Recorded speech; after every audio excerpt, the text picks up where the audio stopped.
नमस्कार मेरे प्यारे साथियों, आप सभी को बता दूं कि मैं यहाँ पे इस वीडियो में आप सभी को यहाँ पे 30 से 35 प्रश्न एमसीक्यू कराने वाला हूँ और सारे के सारे मॉडल सेट के रूप में कराऊंगा। जैसा कि आप सभी को पता है कि मॉर्निंग में प्रतिदिन मैं आप सभी को लाइव क्लास में एक एक चैप्टर पढ़ाता हूँ और शाम को उसी चैप्टर से रिलेटेड यहाँ पे एमसीक्यू प्रश्न को एक वीडियो अपलोड करता हूँ। तो उसे आप लोग यहाँ पे एमसीक्यू यानी कि प्रैक्टिस सेट के रूप में लगाना है। तो चलिए इस वीडियो को शुरू करते हैं बिना किसी देरी के, थोड़ा फास्टली प्रश्नों को सॉल्व किया जाएगा।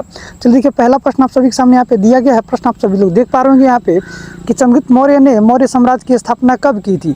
ऑप्शन दिया गया 321, 322, 324 और 300 यहाँ पे 20। दोस्तों आपको बता दूं कि 321 ईसा पूर्व में इसने यहाँ पे मौर्य वंश की स्थापना किया हुआ था। तो इस प्रकार से इसका आंसर आपको याद रखना है कितना, तो आपका ए सही हो जाएगा।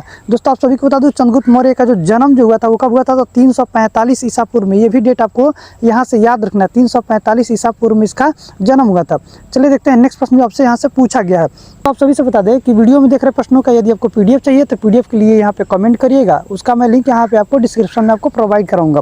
चलिए देखिए, दूसरा प्रश्न आप सभी से पूछा यह गया है कि चंद्रगुप्त मौर्य का गुरु कौन था। दोस्तों ऑप्शन दिया गया है कालिदास, चाणक्य, भागवत गीता, अजातशत्रु। दोस्तों आप सभी को बता दूं कि मैंने क्लास जब आपको फुल विस्तार पूर्वक बताया था तो वहाँ पे मैंने आपको ये भी बताया हुआ था कि चाणक्य जो था यहाँ पे चंद्रगुप्त मौर्य का गुरु था। और इसका और भी दो नाम आपको मैंने बताया था, उसमें से एक नाम आप सभी के सामने आता है कौटिल्य। क्या आता है आप सभी को, तो कौटिल्य आता है। एक आता है विष्णुगुप्त। ये दोनों ही नाम इस व्यक्ति के ही नाम है। और आप सभी को बता दूं कि इसने एक पुस्तक लिखा था, उस पुस्तक का नाम था अर्थशास्त्र, जो कि मोस्ट इंपॉर्टेंट पुस्तकों में से एक है। ये भी आपको यहाँ से याद रखना है। चलिए देखते हैं नेक्स्ट प्रश्न जो पूछा गया है। प्रश्न आप सभी के सामने, इन सारे प्रश्नों का आप यहाँ पे मॉक टेस्ट के रूप में दीजिएगा ताकि आप अपने आप को जज कर पाओगे कि आपने जो क्लास अटेंड किया था वहाँ से आप प्रश्न पकड़ पा रहे हैं कि नहीं पा रहे हैं। चलिए देखिए, यहाँ पे तीसरा प्रश्न है कि चंद्रगुप्त ने किस नंद वंश के राजा को पराजित किया। तो ऑप्शन आप सभी के सामने दिया गया है घनानंद, महापद्मनंद, उपेंद्र और शिशुनाग। तो आप सभी को बता दूं यहाँ पे कि नंद वंश का एक शासक था घनानंद, जिसे यहाँ पे चंद्रगुप्त मौर्य पराजित करता है और मौर्य वंश का स्थापना करता है। और आप सभी को बता दूं यहाँ पे जो नंद वंश आपको देखने को मिला, इस वंश का संस्थापक जो था उसका नाम था महापद्मनंद। ये भी आपको यहाँ से याद रखना है। चलिए यहाँ एक और बात बता दूं कि कभी कभी प्रश्न एक आपसे पूछा जाता है कि सिकंदर के समकालीन कौन शासक था। तो याद रखिएगा सिकंदर के समकालीन जो था वो घनानंद था। ये भी यहीं से आपको याद रखना है। चलिए देखते हैं यहाँ पे नेक्स्ट प्रश्न पूछा गया है जो आप सभी से। तो देखिए प्रश्न है आप सभी के सामने यहाँ पे कि चंद्रगुप्त मौर्य ने किस क्षेत्र पर शासन स्थापित किया। तो आपके सामने ऑप्शन है मगध, गंधार, कलिंग, अवंती। तो दोस्तों आप सभी को बता दूं कि ये जो चंद्रगुप्त मौर्य का मौर्य वंश जो था ये मगध के क्षेत्र में विकसित हुआ था। तो इस प्रकार से इसका आंसर यहाँ पे ए सही हो जाएगा। चलिए देखते हैं नेक्स्ट प्रश्न जो आपसे पूछा गया है। देखिए प्रश्न है आप सभी के सामने यहाँ पे पांचवा प्रश्न आपसे पूछा गया है। इंपॉर्टेंट प्रश्न है कि बिंदुसार चंद्रगुप्त मौर्य के कितने पुत्र थे। तो आपको मैं बता दूं यहाँ पे एक इसके पुत्र थे। तो इस प्रकार से इसका आंसर यहाँ पे आपका ए सही हो जाएगा। चलिए देखते हैं नेक्स्ट प्रश्न पूछा गया है। ये देखिए अगला प्रश्न यहाँ पे आप सभी से पूछा गया है। ये देखिए छठवां प्रश्न आप सभी से यहाँ पे पूछा गया है। प्रश्न है कि बिंदुसार का शासन कब था, मतलब कब से लेकर कब तक बिंदुसार का शासनकाल का दौर था। तो आप सभी को मैं बता दूं कि मैंने आपको बताया था कि बिंदुसार जो है यहाँ पे मगध राज की गद्दी पर 298 देखिए 298 ईसा पूर्व में बैठता है। तो इस प्रकार से आप देख सकते हैं कि ये जो होगा आप यहाँ पे यानी कि 298 से लेकर 273 बीसी तक का जो कार्यकाल था ये जो था बिंदुसार के शासनकाल का दौर था। चलिए देखते हैं नेक्स्ट प्रश्न जो आपसे पूछा गया। प्रश्न जी देखिए सातवां प्रश्न आप सभी से पूछा यह गया है कि चंद्रगुप्त ने किस विदेशी राज्य से शांति संधि की थी। ऑप्शन है यूनान, सिकंदर, रोम और एशिया माइनर। तो दोस्तों आप सभी को बता दूं कि चंद्रगुप्त जो था यहाँ पे सिकंदर के सेनापति से इन्होंने यहाँ पे शांति संधि किया हुआ था। तो इस प्रकार से आंसर आपका यहाँ पे बी सही हो जाएगा। चलिए देखते हैं यहाँ पे आठवीं जो प्रश्न पूछा गया आप सभी से। प्रश्न यह है कि चंद्रगुप्त ने किस धर्म को अपनाया था। तो दोस्तों आप सभी को मैं बता दूं यहाँ पे ऑप्शन दिया गया है जैन धर्म, बौद्ध धर्म, हिंदू धर्म और शैव धर्म।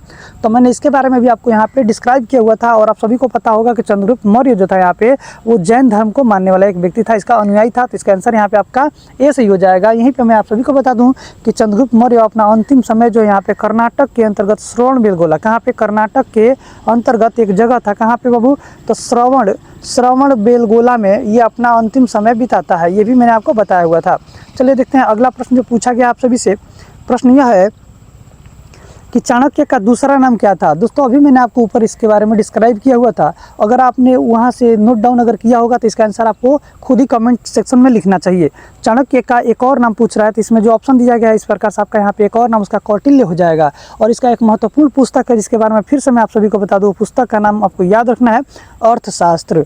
अर्थशास्त्र जो एक प्रसिद्ध इसका पुस्तक है, और इस पुस्तक में यहाँ पे मौर्य वंश के राजनीतिक गाथाओं के बारे में जानकारी मिलता है। चलिए देखते हैं नेक्स्ट प्रश्न जो दिया गया है आप सभी के सामने। यहाँ पे देखिए 10वीं प्रश्न यानी कि 10वां प्रश्न दिया गया है कि मौर्य साम्राज्य की राजधानी कहाँ थी। तो दोस्तों ऑप्शन दिया गया है पाटलिपुत्र, उज्जैन, राजगीर और मथुरा। तो मैं आपको बता दूं कि मौर्य साम्राज्य का जो यहाँ पे राजधानी था वो यहाँ पे पाटलिपुत्र था। तो इसका आंसर यहाँ पे आपका ए सही हो जाएगा। चलिए देखते हैं अगला प्रश्न जो आप सभी से पूछा गया है। देखिए दोस्तों 11 नंबर का प्रश्न पूछा गया है। इंपॉर्टेंट प्रश्न सारे के सारे इस वीडियो में आप जितने देख रहे हैं सारे के सारे इंपॉर्टेंट प्रश्न है। प्रश्न यह है कि चंद्रगुप्त मौर्य के शासनकाल में किस विदेशी लेखक ने भारत की यात्रा किया था। तो आप सभी को मैं बता दूं यहाँ पे ऑप्शन दिया गया है Megasthenes, Herodotus, Ibn Battuta, Marco Polo. तो आप सभी को चंद्रगुप्त मौर्य के जो दरबार में आया था उसका नाम था यहाँ पे मेगास्थनीज। अब मेगास्थनीज जो था यहाँ पे आपको याद रखना है सेल्यूकस निकेटर का, ये आपको याद रखना है सेल्यूकस निकेटर का राजदूत था। और मेगास्थनीज ने सबसे प्रसिद्ध एक पुस्तक लिखा जिस पुस्तक का नाम था इंडिका, ये भी आपको याद रखना है। यही यहाँ पे चंद्रगुप्त मौर्य के दरबार में आया हुआ था। तो इस प्रकार से इसका आंसर यहाँ पे आपका ए सही हो जाएगा। चलिए देखते हैं 12 नंबर का प्रश्न आप सभी से पूछा गया है। प्रश्न यहाँ पे ये सारे के सारे इंपॉर्टेंट प्रश्नों में से एक है, बिंदुसार के शासनकाल में कौन प्रसिद्ध मौर्य सम्राट बनेंगे। ऑप्शन दिया है अशोक, धर्मपाल, विक्रमादित्य, चंद्रप्रभा। तो दोस्तों आप सभी को बता दूं कि बिंदुसार के ही शासनकाल में यहाँ पे अशोक जो है सम्राट के नाम से यानी कि सबसे शक्तिशाली यानी कि सम्राट के नाम से एक शासक बनते हैं। तो आपका ऑप्शन यहाँ पे ए सही हो जाएगा। चलिए देखते हैं अगला प्रश्न जो पूछा गया है आप सभी से यहाँ पे। तो प्रश्न आप सभी के सामने यह है कि बिंदुसार का जन्म कहाँ हुआ था। तो दोस्तों आप सभी को बता दूं ऑप्शन दिया गया है पाटलिपुत्र, राजगीर, मगध और कौशाम्बी। तो आप सभी को बता दूं कि यहाँ पे बिंदुसार का जो जन्म हुआ था वो पाटलिपुत्र में हुआ था।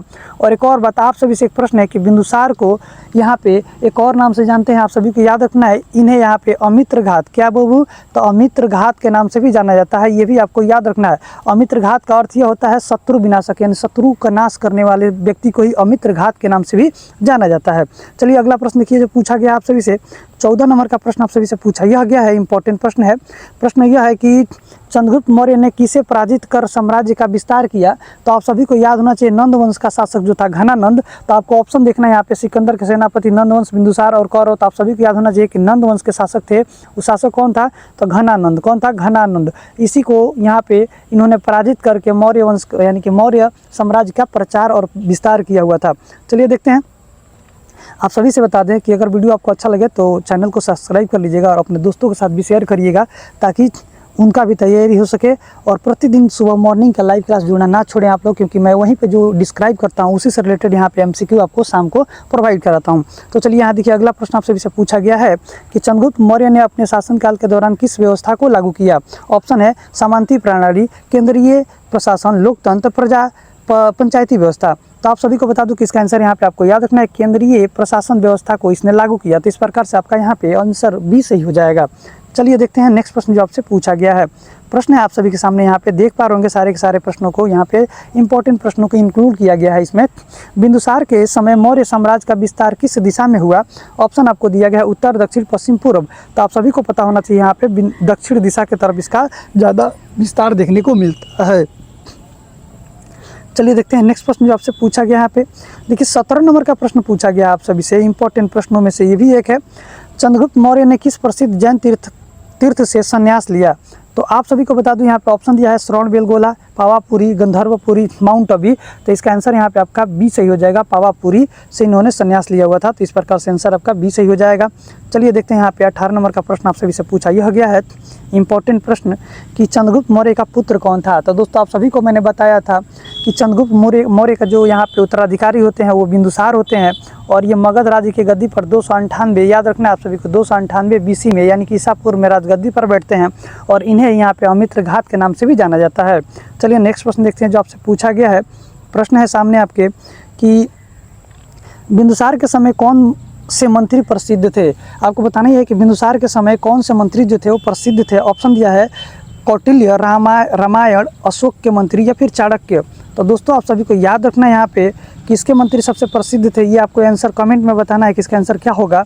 तो दोस्तों आप लोग देख पा रहे होंगे इसका आंसर यहाँ पे चाणक्य जो थे सबसे प्रसिद्ध एक मंत्री थे, याद रखना है। तो चलिए अगला प्रश्न आप सभी से यहाँ पे पूछा गया है कि चंद्रगुप्त मौर्य ने किस विदेशी राजा के साथ युद्ध किया था।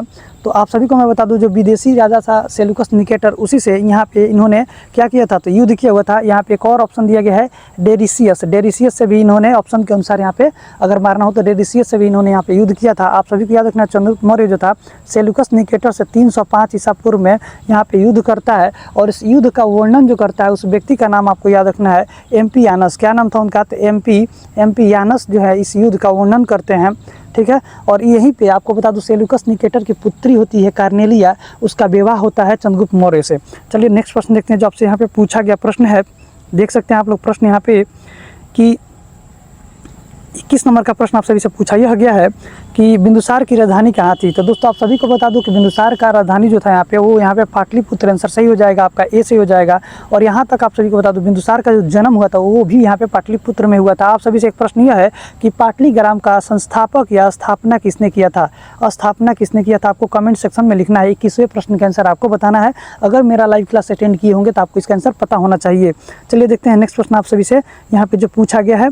प्रश्न देख सकते हैं यहाँ पे कि मौर्य साम्राज्य की सेना की प्रमुखता किसकी थी। तो देखिए ऑप्शन दिया हाथी, अश्व, पैदल सैनिक या फिर नौसेना। तो आप सभी को बता दूं कि मौर्य जो सेना में सबसे अधिक यहाँ पे वर्चस्व था हाथियों का था, क्योंकि आप सभी को मैं बता दूं कि यहाँ पे एक लेखक होते हैं प्लूटार्क। देखिए याद रखिएगा आप सभी लोग, प्लूटार्क एक लेखक होते हैं जो बताते हैं कि यहाँ पे चंद्रगुप्त मौर्य जो था सेल्यूकस निकेटर को दान में यहाँ पे 500 हाथियाँ दान करता है। तो इससे यह अनुमान लगाया जा सकता है कि मौर्य साम्राज्य की सेनाओं में सबसे अधिक प्रमुखता जो थी वो हाथियों की थी। चलिए नेक्स्ट प्रश्न देखते हैं आप सभी के सामने जो दिया गया है प्रश्न। यहाँ पे प्रश्न यह है कि चंद्रगुप्त मौर्य ने किस विदेशी साम्राज्य के साथ संधि किया था। ऑप्शन है सेल्यूकस निकेटर, रोम और यूनान, फारस। तो आप सभी को मैंने बताया था कि सेल्यूकस निकेटर के साथ इतने यहाँ पे संधि किया था। और युद्ध के जो शांति के शर्त जो थे उसमें यह था कि सेल्यूकस निकेटर जो है अपनी बेटी कार्नेलिया का ब्याह चंद्रगुप्त मौर्य के साथ करेंगे, और इसमें इन्होंने 4 ऐसे प्रांतों को दान में दिया था चंद्रगुप्त मौर्य को। वो भी प्रांत आपको याद रखना है। पहला प्रांत था आपको याद रखना है काबुल, और इसके बाद से आपको याद रखना है दूसरा मकरान, तीसरा आपको याद रखना है हेरात, और एक चौथा था काबुल, मकरान, हेरात और कंधार। ये 4 ऐसे राज्य थे, 4 ऐसे प्रांत थे जो कि सेल्यूकस निकेटर यहाँ पर चंद्रगुप्त मौर्य को दान में देता है, और बदले में चंद्रगुप्त मौर्य से अपनी बेटी का ब्याह भी करता है, यानी कार्नेलिया का शादी करता है, और चंद्रगुप्त मौर्य जो है इसे 500 हाथी जो है दान में देता है। चलिए देखते हैं नेक्स्ट प्रश्न जो पूछा गया आपसे। 24 नंबर का कि बिंदुसार ने किस धर्म को प्रोत्साहन दिया था। ऑप्शन दिया गया है तो आप सभी को बता दूं डायरेक्ट इसका आंसर यहाँ पे आपका ए से हो जाएगा। बौद्ध धर्म को इसने प्रोत्साहन दिया था। लेकिन आप सभी को एक और बात मैं बता दूं यहाँ पे जो कि इंपॉर्टेंट है, यहाँ पे बिंदुसार जो था किस संप्रदाय का समर्थक था या अनुयायी था। तो आपको याद रखना है आजीवक संप्रदाय। क्या था, तो आजीवक संप्रदाय का यह समर्थक था। और आजीवक संप्रदाय के संस्थापक जो थे उनका नाम क्या था, तो मखली याद रखना है, मखली पुत्र गोसाल। क्या नाम था उनका, मखली पुत्र गोसाल। बहुत इंपॉर्टेंट प्रश्न है, यहाँ से प्रश्न पूछा गया है गोसाल। चलिए नेक्स्ट प्रश्न देखते हैं जो आपसे पूछा गया है। इंपॉर्टेंट है, सारे के सारे प्रश्न आप देख पा रहे होंगे। चलिए दोस्तों 25 नंबर का प्रश्न आप सभी से पूछा यह गया है कि चंद्रगुप्त मौर्य के शासन में अर्थव्यवस्था की रचना किसने किया। तभी मैंने आपको बताया कि यहाँ पे अर्थव्यवस्था जो पुस्तक था इसके लेखक जो थे यहाँ पे चाणक्य या कौटिल्य को माना जाता है। तो इसका आंसर यहाँ पे आपका ए सही हो जाएगा। चलिए देखते हैं यहाँ पे 26 नंबर का प्रश्न यहाँ पूछा गया है। प्रश्न यह है कि बिंदुसार के शासनकाल में साम्राज्य का विस्तार किस राज्य तक हुआ। तो दोस्तों आप सभी को बता दूं कि दक्षिण भारत तक इसके साम्राज्य का विस्तार हुआ था। आप सभी को बता दूं कि बिंदुसार के बारे में यहाँ पे एक बौद्ध धर्म के विद्वान होते हैं जिनका नाम है तारानाथ। क्या नाम था, तो तारानाथ। और ये अपने ग्रंथों में वर्णन करते हैं कि बिंदुसार जो है 16 गो राज्यों को जीत लिया था। तो इस प्रकार से आप इसके शक्ति और वर्चस्व के बारे में आसानी से समझ पा रहे होंगे। चलिए देखते हैं नेक्स्ट प्रश्न जो आप सभी से यहाँ पे पूछा गया है। 27 नंबर का प्रश्न यहाँ पूछा गया है कि चंद्रगुप्त मौर्य ने किस विदेशी सेना से युद्ध किया था। तो यहाँ पे आपके सामने ऑप्शन दिया है सिकंदर की सेना, यूनान की सेना, रोम की सेना, मंगोलों की सेना। तो आपको याद रखना है सिकंदर की सेना से इसने युद्ध किया था। तो इस प्रकार से आंसर आपका ए सही हो जाएगा। चलिए देखते हैं नेक्स्ट प्रश्न जो आपके सामने पूछा गया है। 28 नंबर का प्रश्न यह पूछा गया है आप सभी से। इंपॉर्टेंट प्रश्न है यहाँ पे। प्रश्न यह है कि बिंदुसार के समय कौन विदेशी यू ने भारत का दौरा किया था, तो बिंदुसार के समय अगर कहेगा तो देखिए ऑप्शन के हिसाब से मारना है तो यहाँ पे मेगास्थनी सही हो जाएगा। लेकिन बिंदुसार के दरबार में जो आया था विदेशी, उसका नाम था यहाँ पे डाइमेकस। क्या नाम था? तो डाइमेकस, आपको ये भी याद रखना है। बिंदुसार के दरबार में जो आया था यात्री, उसका नाम था डाइमेकस, जो सीरिया के राजा एंटियोकस का राजदूत था, ये भी आपको याद रखना है। लेकिन इस ऑप्शन के अनुसार अगर मानना है तो मेगास्थनीज जो है यहाँ पे बिंदुसार के समय में भी यहाँ पे मौर्य वंश के अंतर्गत आया हुआ था। चलिए देखते हैं नेक्स्ट प्रश्न जो आपसे पूछा गया है। प्रश्न है 29 नंबर का प्रश्न आपसे ये पूछा गया है कि चंद्रगुप्त मौर्य की मृत्यु कहाँ हुई थी? तो आप सभी को याद रखना है पावापुरी में हुई थी। इसका आंसर यहाँ पे आपका ए से ही हो जाएगा। चलिए अगला प्रश्न, आखिरी प्रश्न इस वीडियो का पूछा यह गया है, इंपॉर्टेंट प्रश्न है। प्रश्न यह है कि बिंदुसार के निधन किसके समय हुआ था? तो आप सभी को याद रखना, ऑप्शन के अनुसार देखना है तो अशोक के उदय से पहले यहाँ पे बिंदुसार का मृत्यु हो जाता है। तो इसी प्रकार के यदि आप वीडियो आप प्रतिदिन देखना चाहते हैं तो चैनल को सब्सक्राइब कर लीजिएगा, अपने दोस्तों के साथ भी वीडियो को शेयर करिएगा।